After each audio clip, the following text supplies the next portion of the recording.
अस्सलामुअलैकुम स्टूडेंट्स, उम्मीद है आप सब खैरियत से होंगे। और आज का जो हमारा वीडियो लेक्चर है उसमें हम लोग मॉलिक्यूलर आयन के बारे में पढ़ेंगे। ये फर्स्ट ईयर क्लास की केमिस्ट्री के चैप्टर नंबर 1 का टॉपिक है। और इससे जो लास्ट लेक्चर था उसमें हमने आयन के बारे में डिस्कस किया था और टाइप्स ऑफ आयंस के बारे में डिस्कस किया था। जैसा कि हमने केटाइन और एनायन का पढ़ा था, फिर उनकी फॉर्मेशन हमने पढ़ी थी और ये भी पढ़ा था कि वो प्रोसेस जो है वो एंडोथर्मिक होगा या एक्सोथर्मिक होगा। ओके, तो इस लेक्चर में हम लोग डिस्कस करेंगे मॉलिक्यूलर आयन को। और मॉलिक्यूलर आयन में भी हम लोग सबसे पहले डिस्कस करेंगे डेफिनेशन ऑफ मॉलिक्यूलर आयन कि मॉलिक्यूलर आयन की डेफिनेशन क्या है। डेफिनेशन के साथ साथ हम मॉलिक्यूलर आयन की एग्जांपल्स करेंगे डिस्कस, और एग्जांपल्स के बाद हम लोग टाइप्स को डिस्कस करेंगे कि मॉलिक्यूलर आयन जो है इसकी कितनी टाइप्स हो सकती हैं। और उसके बाद हम लोग करेंगे जनरेशन। ओके, कि हम मॉलिक्यूलर आयंस को कैसे जनरेट कर सकते हैं। तो सबसे पहले डेफिनेशन पे आ जाए। हम डेफिनेशन में क्या करेंगे, जैसा कि हमने आयन के केस में पढ़ा था कि जब कोई एटम इलेक्ट्रॉन लूज करता है या गेन करता है तो फिर वहां से क्या बन जाते हैं, आयंस बन जाते हैं। ऐसे पढ़ा था ना। और हमने पढ़ा था कि जब कोई एटम इलेक्ट्रॉन लूज कर देता है तो वहां से केटाइन बनते हैं, और जब कोई एटम जो है वो इलेक्ट्रॉन गेन करता है तो वहां से एनायंस बनते हैं। ये हमने डिस्कस किया था। हमने ये पढ़ा था कि cations carry positive charge and anions carry negative charge. इसी तरह से मॉलिक्यूलर आयन कैसे बनेगा। मॉलिक्यूलर मॉलिक्यूलर के नाम से ही आपको जाहिर हो रहा है कि मॉलिक्यूलर मींस इसमें मॉलिक्यूल होगा।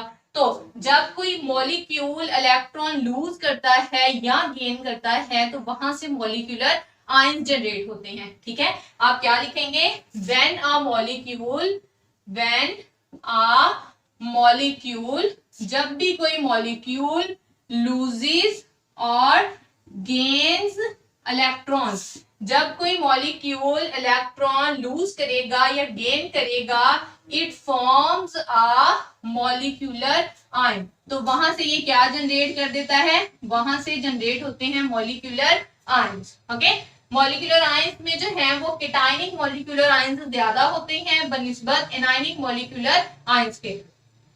आप लोगों ने जब 9th क्लास में मॉलिक्यूलर आयन के बारे में डिस्कस किया था तब भी आप लोगों ने ये पढ़ा था कि जो केटायनिक मॉलिक्यूलर आयंस हैं वो अबंडेंट होते हैं देन एनायनिक मॉलिक्यूलर आयंस। तो केटायनिक एग्जांपल जो है आपकी बुक पे भी जो मेंशन है वो ज्यादातर उसी की है, केटायनिक मॉलिक्यूलर आयंस की। ठीक है, जैसा कि CH4 पॉजिटिव हो सकता है, या आप कह लें N2 पॉजिटिव हो सकता है।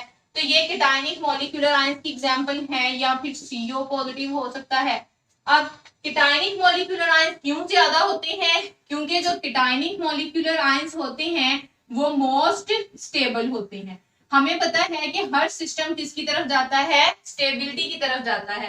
तो जब भी कोई इलेक्ट्रॉन निकलेगा मॉलिक्यूलर आयन से या गेन होगा तो वहां से मॉलिक्यूल में से इलेक्ट्रॉन्स निकलेंगे या गेन होंगे तो मॉलिक्यूलर आयंस बनते हैं। अब उनमें से गेन्स वाले जो हैं वो कम होते हैं और लूज वाले ज्यादा होते हैं। यानी जब कोई मॉलिक्यूल इलेक्ट्रॉन लूज कर देता है, लूज करवाना हमारे लिए ज्यादा इजी होता है, और इलेक्ट्रॉन के लूज होने के बाद फिर जो अनपेयर्ड इलेक्ट्रॉन्स बच जाते हैं उनको अकोमोडेट करने की जो सलाहियत है वो केटायनिक मॉलिक्यूलर आयंस के पास ज्यादा होती है। ठीक है, ये क्योंकि स्टेबल होते हैं इस वजह से cationic molecular ions are abundant than anionic molecular ions. Okay, उसके बाद हम टाइप्स को डिस्कस करेंगे कि जो मॉलिक्यूलर आयन है उसकी टाइप्स क्या हैं। तो मॉलिक्यूलर आयंस की टाइप 2 हैं। कौन कौन सी टाइप्स हो सकती हैं, जैसा कि अभी मैंने आपको बता दिया है कि टाइनिक मॉलिक्यूलर आयंस हो सकते हैं और दूसरा एनायनिक मॉलिक्यूलर आयंस हो सकते हैं।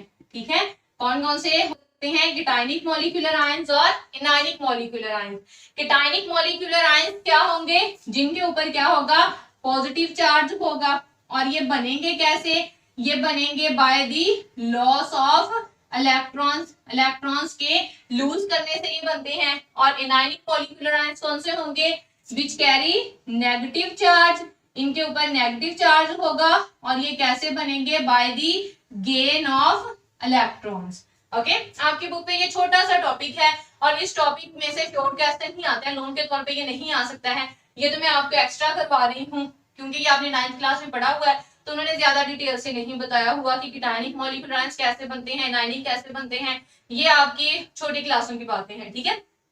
तो कीटायनिक मॉलिक्यूलर आयंस होती हैं, एनायनिक मॉलिक्यूलर आयंस होती हैं। कीटायनिक मॉलिक्यूलर आयंस वो होते हैं जिनके ऊपर पॉजिटिव चार्ज होता है और जो लॉस ऑफ इलेक्ट्रॉन्स से बनते हैं, ठीक है। और एनायनिक मॉलिक्यूलर आयंस वो होते हैं जिनके ऊपर नेगेटिव चार्ज होता है और जो गेन ऑफ इलेक्ट्रॉन्स से बनते हैं। और cationic molecular ions are abundant than anionic molecular ions because cationic molecular ions are most stable, ठीक है, ज्यादा स्टेबल होते हैं ये। अब ये जनरेट कैसे किए जाते हैं? ज्यादातर जनरेशन क्योंकि कीटायनिक मॉलिक्यूलर आयंस अबंडेंट होते हैं एनायनिक की निस्बत, तो जो जनरेशन है, जनरेशन में भी हम ज्यादातर किसकी जनरेशन करेंगे? हम कीटायनिक मॉलिक्यूलर आयंस की ही जनरेशन करेंगे। तो ये कैसे होते हैं? By passing high energy beam of electron की निस्बत, तो जो जनरेशन है, जनरेशन में भी हम ज्यादातर किसकी जनरेशन करेंगे? हम कीटायनिक मॉलिक्यूलर आयंस की ही जनरेशन करेंगे। तो ये कैसे होते हैं? By passing high energy beam of electrons. कैसे बनते हैं ये? बाय पासिंग, गुजारने से, by passing high energy beam of electrons. High energy beam of electrons जब हम मॉलिक्यूल्स में से पास करवाते हैं एज अल्फा पार्टिकल्स और एक्स रेज। और ये कैसे हम गुजारते हैं? हम अल्फा पार्टिकल्स की सूरत में गुजार सकते हैं या फिर हम लोग कैसे गुजार सकते हैं? एक्स रेज की सूरत में गुजार सकते हैं। फॉर एग्जाम्पल, यहाँ पे कोई मॉलिक्यूल आपके पास पड़ा है, कोई मॉलिक्यूल है आपके पास और यहां से high energy beam of electrons आ रही है, ठीक है, इलेक्ट्रॉन्स की high energy beam of electron आ रही है, या फिर हम इसको बीम की फॉर्म में ही शो कर देते हैं। तो यहां से आ रही है और आके जब वो मॉलिक्यूल के साथ टकराएगी तो मॉलिक्यूल के पास क्या है? इलेक्ट्रॉन्स है। जब वो इलेक्ट्रॉन्स की बीम इलेक्ट्रॉन्स के साथ टकराएगी तो आपको पता है कि same charges repel each other, ठीक है। तो जब एक तो वो बहुत ज्यादा एनर्जी के साथ रही है, दूसरा वो टकराएगी भी किसके साथ? सेम चार्ज के साथ। तो अब इलेक्ट्रॉन्स की बीम एक तो हाई एनर्जी से आ रही है तो वो पुश कर देगी इलेक्ट्रॉन्स को, जो मॉलिक्यूल के पास इलेक्ट्रॉन होगा उसको बाहर निकाल देगी। दूसरा, जब इलेक्ट्रॉन्स आ रहे हैं और इलेक्ट्रॉन्स के साथ टकराएंगे तो उनमें क्या होगी? रिपल्जन होगी। तो रिपल्जन के नतीजे में भी उनका बाहर निकलना आसान हो जाएगा। तो जब ये beam of electrons for example हम कह देते हैं, या बीम ऑफ इलेक्ट्रॉन हम कहते हैं, इसके पास इलेक्ट्रॉन्स हैं, ये बीम ऑफ इलेक्ट्रॉन्स जब मॉलिक्यूल के साथ टकराती है तो इसमें से भी इलेक्ट्रॉन्स निकाल देती है, ठीक है। ये मैं एक ई जो है वो ये बीम ऑफ इलेक्ट्रॉन्स के लिए और दूसरा ई जो मॉलिक्यूल में से निकला है इलेक्ट्रॉन्स, ठीक है, इलेक्ट्रॉन निकला है, तो उसके नतीजे में इसके ऊपर क्या आ जाएगा? पॉजिटिव चार्ज आ जाएगा, ठीक है। बात समझ आ गई है? तो इस तरह से जब high energy beam of electrons alpha particles या फिर आप कह लें कि जो एक्स रेज है उनकी फॉर्म में हम मॉलिक्यूल्स के ऊपर बम्बार्ड करवाते हैं, high energy beam of electrons pass करवाते हैं, तो उसके नतीजे में मॉलिक्यूल्स में से इलेक्ट्रॉन्स का इखराज हो जाता है, लूज हो जाती हैं इलेक्ट्रॉन्स और फिर मॉलिक्यूलर आयंस बन जाते हैं। और मॉलिक्यूलर आयंस में से जो कीटायनिक मॉलिक्यूलर आयंस हैं वो अबंडेंट होते हैं और इनायनिक मॉलिक्यूलर आयंस लेस अबंडेंट होते हैं। ओके, तो हमने मॉलिक्यूलर आयन के टॉपिक में किस चीज को डिस्कस किया है? जो बोर्ड के लिहाज से इंपॉर्टेंट शॉर्ट क्वेश्चन है वो ये है कि आपसे कहेंगे कि define molecular ion and how molecular ions are generated, आपसे ये पूछा जाएगा। और जब भी आपसे डेफिनेशन पूछी जाए तो कोई भी डेफिनेशन जो है वो एग्जाम्पल के बगैर इनकम्प्लीट है।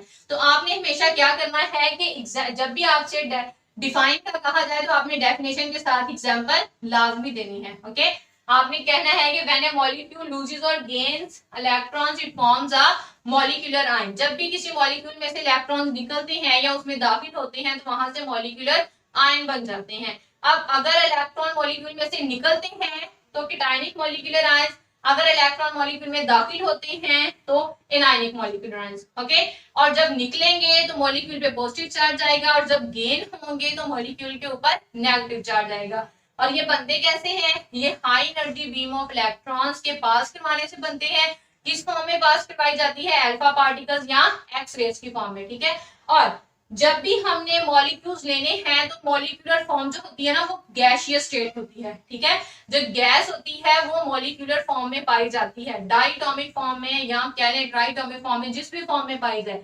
जो गैसेस होती है वो मॉलिक्यूल्स की फॉर्म में पाए जाते हैं। तो जब हम गैस की मॉलिक्यूलर फॉर्म में पाई जाती है गैस। जब भी हम किसी गैस में से गुजारेंगे, हमने हमेशा, अगर हमारे पास कोई सॉलिड पार्टिकल भी है ना, तो हमने अगर उसके मॉलिक्यूलर आयंस जनरेट करने हैं तो हम पहले उसको वेपोराइज करवाएंगे, उसको गैसियस स्टेट में कन्वर्ट करेंगे। वजह क्या होती है? By as alpha particles through a gas. यहाँ पे ये मेंशन करना जरूरी है कि हमने किस में से पास करवानी है high energy beam of electron? Gas में से। अब गैस में से ही हमने क्यों पास करवानी है? क्यों? क्योंकि गैस की जब गैस होती है तो गैस के मॉलिक्यूल्स जो हैं वो एक दूसरे से दूर दूर होते हैं। तो अगर हम किसी एक मॉलिक्यूल को आयनाइज करवाते हैं या हम उसमें से high energy beam of electrons pass करवाते हैं और वहां से मॉलिक्यूलर केटायन जनरेट होते हैं, तो क्योंकि मॉलिक्यूल्स एक दूसरे से दूर दूर होते हैं तो मॉलिक्यूल्स एक दूसरे के साथ टकराव करके नए मॉलिक्यूल्स नहीं बना पाएंगे, और ना ही जो एक्चुअल केटायनिक मॉलिक्यूलर आयन है या मॉलिक्यूलर आयन है सिंपल, उसकी स्ट्रक्चर भी चेंज नहीं होगी। तो हमने जब भी मॉलिक्यूलर आयन जनरेट करने हो तो हमारे पास कोई भी सब्सटेंस हो, हमने उसको गैसियस फेज में लेना होता है। क्यों? क्योंकि गैसियस फेज में जो मॉलिक्यूल्स हैं वो एक दूसरे से दूर दूर होते हैं, और अगर हम कोई एक मॉलिक्यूलर आयन जनरेट करते हैं तो उनकी आपस में कोलिजन नहीं हो पाती, ना तो स्ट्रक्चर चेंज होती है और ना ही नए मॉलिक्यूल्स बनते हैं। ठीक है, अगर हम सॉलिड फॉर्म में ले तो सॉलिड फॉर्म में मॉलिक्यूल्स एक दूसरे के बहुत पास होंगे, तो पास होने